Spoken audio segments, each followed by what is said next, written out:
And I don't know about you, but especially on cold winter days like today, do you ever find yourself sitting on the sofa thinking, gosh, I'd love to swim 2 kilometers, bike 90 kilometers, and run 21 kilometers? I know, it's super relatable.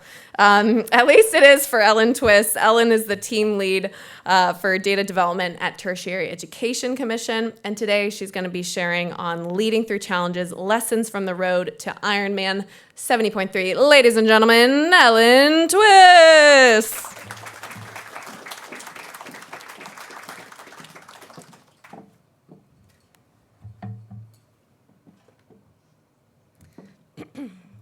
Kia ora tātou.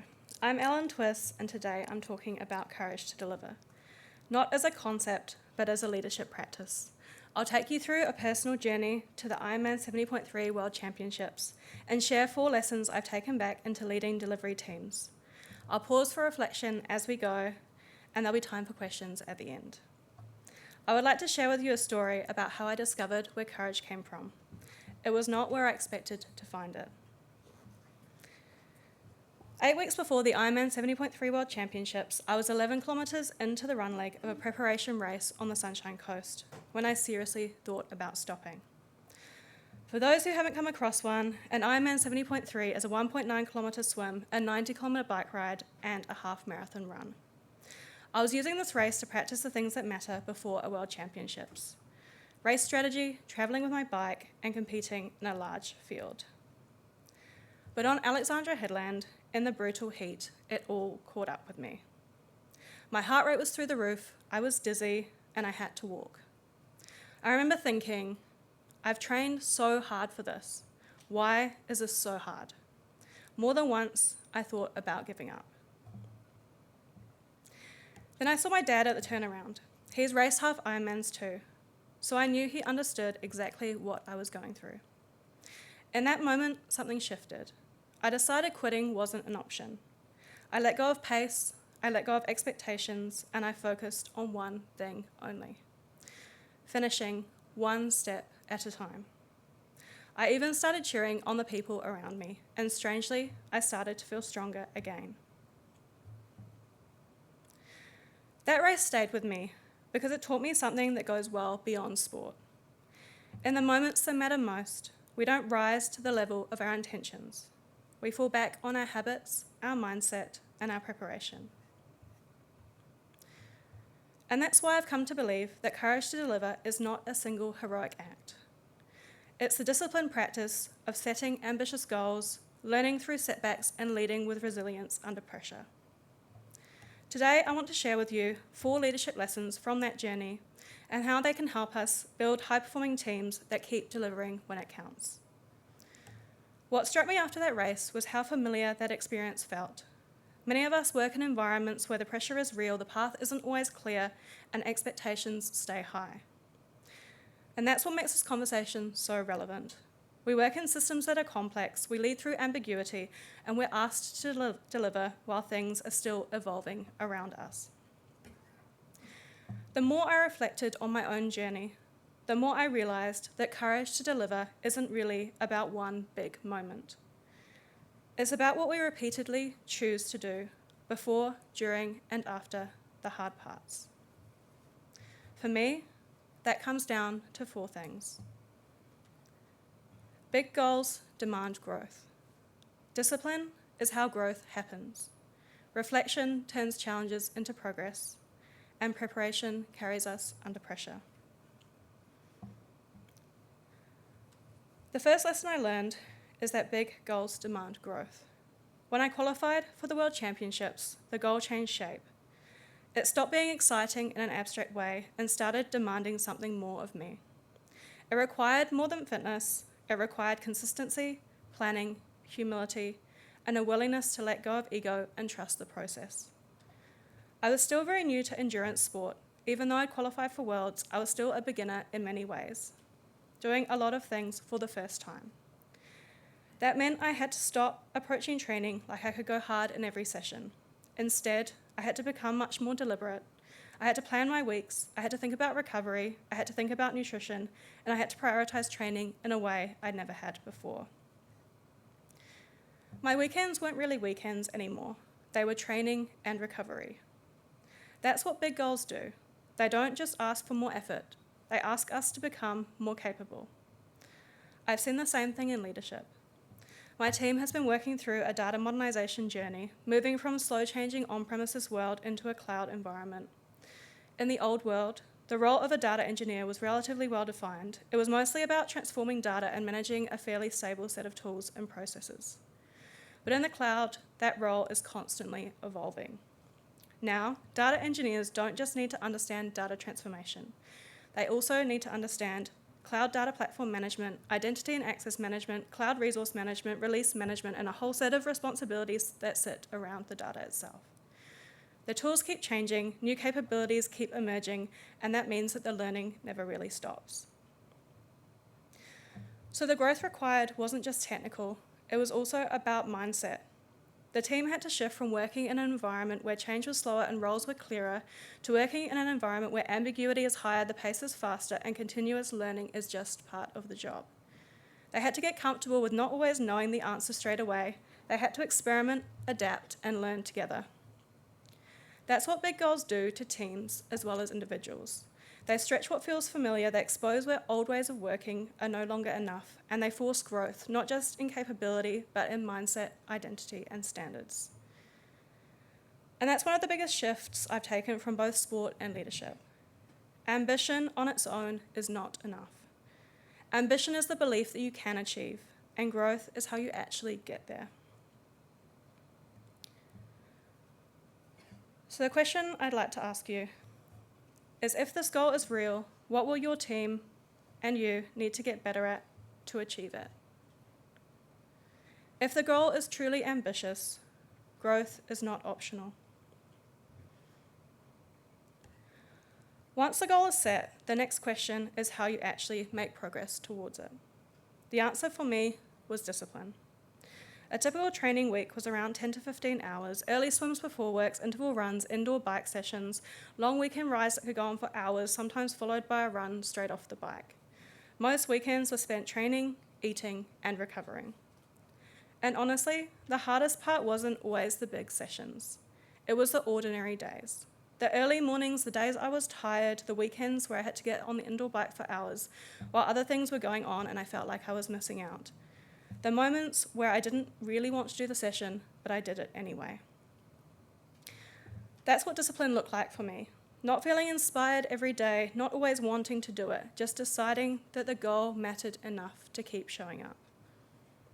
On the low motivation days, I tried not to overthink it. I just followed the plan, I went through the motions and trusted that was enough. Because the truth is, the biggest gains didn't come from the days where I felt amazing. They came from the days when I kept turning up. And I've seen the same thing in leadership. Teams don't grow because of one big inspiring meeting or one big push. Growth comes from the unseen reps, the habits, the routines, the follow-through, the decision to keep doing the important work, even when it feels repetitive, messy, or slow. In my own team, that discipline shows up in some very practical ways. It looks like having a strong working agreement so everyone is clear on how we work together. It looks like turning up to daily scrums. It looks like being ruthless on prioritization so we stay focused on what matters the most. It looks like building quality checks into the process itself rather than relying on people to remember to do the right thing at the right time. That matters because discipline in a team shouldn't depend on individual heroics. It should be built into the way the team works. For me, that's what builds culture, that's what builds trust, and that's what helps a team improve over time. So when I say discipline is how growth happens, what I mean is this. Growth is built on repetition, it's built on the days that no one sees, and it's built on what we keep doing when the motivation disappears. So ask yourself this. What are the habits your team falls back on when the motivation is low and the work still needs to get done? Delivery doesn't happen because people feel inspired all the time. It happens because good habits carry us when motivation can't. If discipline keeps us moving, reflection is what helps us move in the right direction. That's what the Sunshine Coast race taught me. That day was hard physically, but what happened afterwards mattered even more. Once the race was over, I spent a lot of time thinking about what had really gone wrong, and I realized I had become too focused on the numbers, pace, power, heart rate, performance metrics and not focused enough on context, energy, or enjoyment. I had set expectations that weren't really grounded in the reality of my own life. In reality, I was working full-time in a demanding job, doing all normal life admin, looking after a dog and a cat, and trying to train like a professional athlete around all of that. Once I saw that more honestly, I changed how I approached training and racing. I stopped obsessing over the numbers. I started to focus more on how I felt, what a privilege it was to be able to do it, and how to enjoy the process more. That's what I mean when I say reflection turns challenges into progress. The challenge on its own didn't make me better. What made me better was being willing to reflect honestly on it, let go of the story I was telling myself, and change my approach. I think leadership is the same. In my team, reflection is a really important part of how we improve. We use retrospectives to stop and ask what's working, what's not, and what we need to do differently. We try to create the space to be honest about what's getting in the way without turning that into blame. And I've found that this matters just as much at the individual level as it does at the team level. I work with high performers, and they are often their own harshest critics. Sometimes they set expectations for themselves that are not grounded in the reality of their lives. They don't take into account the full context they're working in, what else is going on in their role, what's happening in their life, what energy level they're actually showing up with. When we stop and reflect properly, the conversation often shifts. It becomes less about doing more and more about doing the right things at the right time. Less about pushing harder and more about being clearer about where the effort is best spent. One of the biggest things I do differently now is pay much more attention to the whole picture. People don't show up to work as robots. They show up with different energy levels, different stresses, and different capacity on different days. Good leadership is not about pushing everyone the same way all the time. It's about meeting people where they're at, understanding the context, and helping them focus on what matters most. So when I say reflection turns challenges into progress, what I mean is this. Progress doesn't come from pretending things are fine. It comes from being honest about what happened, learning from it, and adjusting deliberately. So what challenge are you or your team facing right now that could become progress if you reflected on it differently? Continuous improvement isn't about getting everything right the first time. It's about learning, adjusting, and going again with more clarity. The final lesson is the one that matters the most when the pressure is real. Preparation carries us under pressure. At the World Championships, there was a moment on the bike ride that really captured this for me. I was about 70 kilometres into the ride. I'd already made it through most of the hilly parts of the course, and there was still one last long climb to go. I was tired, hot, and that hill felt like it would never end. There weren't many crowds around. It was quiet. I was looking out over the Andalusian countryside with other female athletes around me. All of us hurting, all of us trying to keep going. And in my head, I just kept repeating, "You've got this." In that moment, I wasn't relying on motivation. I wasn't relying on emotion. I was relying on preparation. I focused on the basics, turning the pedals over, staying on top of my nutrition, counting down the kilometres. And what gave me the confidence was knowing I had done this work before. I had done the long rides, I had done the long runs, I had practiced my pacing, I had practiced my nutrition. So when things got hard, I had something solid to fall back on. That's what preparation does. It gives you something to rely on when your mind starts to wobble. And I've seen the same in leadership. When the pressure hits at work, we rarely perform above our preparation. We fall back on what we've already thought through, what we understand, and what we've practiced. For me, good preparation in leadership starts with knowing the context really well. It means understanding where the team is at, understanding the environment you're operating in, and thinking through what might change. It means having multiple scenarios in mind rather than assuming everything will go to plan. It means doing the reading, gathering the examples, and coming into the important conversations already clear on what matters and why. That's especially important when I'm advocating for my team.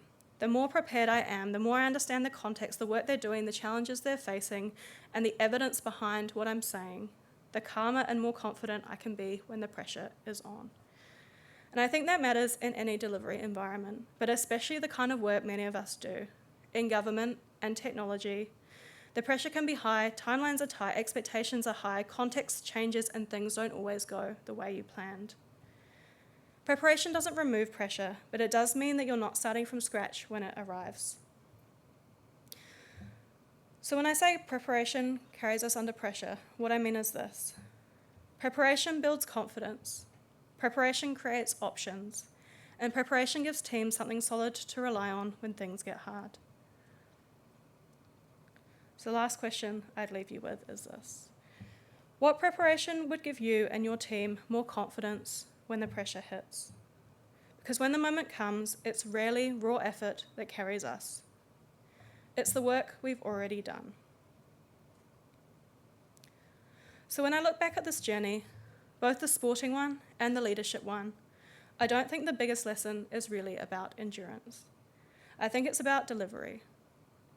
Big goals demand growth. Discipline is how growth happens. Reflection turns challenges into progress, and preparation carries us under pressure. For me, courage to deliver is no longer about appearing fearless or pushing harder at all costs. It's about helping ourselves and our teams grow for the goal, stay disciplined in the work, learn honestly from challenge, and trust our preparation when the pressure is real. And if there's one thing I hope people take away from this, it's this. Courage to deliver is rarely one big heroic moment. It's what we repeatedly choose to do before, during, and after the hard parts.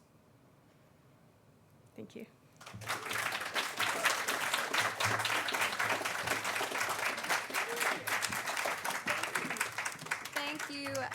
Thank you to Ellen. It's actually been quite fun. I'll quite explicitly run into Ellen along Oriental Parade while she's training, usually at the end of her very long run, and I'm just off to kind of shake out the sleepies. So lovely to see that, and then 3 hours later jump on a Teams meeting with her and the team. So doing it all and doing it all well. Just as a bit of a recap, a couple of pieces to take away. Big goals demand growth. I thought that was very rich, and I'll take that home. Discipline is how growth happens. How do you balance that discipline too with the token conversation from yesterday? Reflections turn challenges into progress, and preparation carries us under pressure. The other point that I loved is we fall back on what we prepared for. So I'd be curious, and I'll grab my Slido questions too, but with the team that you lead, how do you help prepare them? Because they all have their specialties, and as a leader and a manager, what pieces do you bring into their own training? Yeah, sure. So learning and development is a really important part of everything we do. We have very structured time allocated for learning and development, and it's a culture and a conversation more so than a training budget, I've found. We've made real strides in my team in the way that the team sees their ability to do learning and development over the last 12 months, and I would put that mostly down to culture rather than training budget itself, because while there was training budget there, not many people utilised it. However, the scores in the engagement survey went up multiple tens of percentage points, and I can put that down to culture, I think. Yeah. And it's almost training or PTO or sick leave, et cetera. It's part of your total compensation, is what I like to say. But how do you actually have a culture where people take that seriously? Because in organizations, usually training is the first thing on the budgetary chopping block, and that needs to shift because it's one of those prevention versus treatment in terms of internally. And I did have one more question. Do you ever use your training mantra in your day-to-day work at TEC? Always. Yeah. Always, yes. Fabulous scores. Round of applause for Ellen. Thank you so much.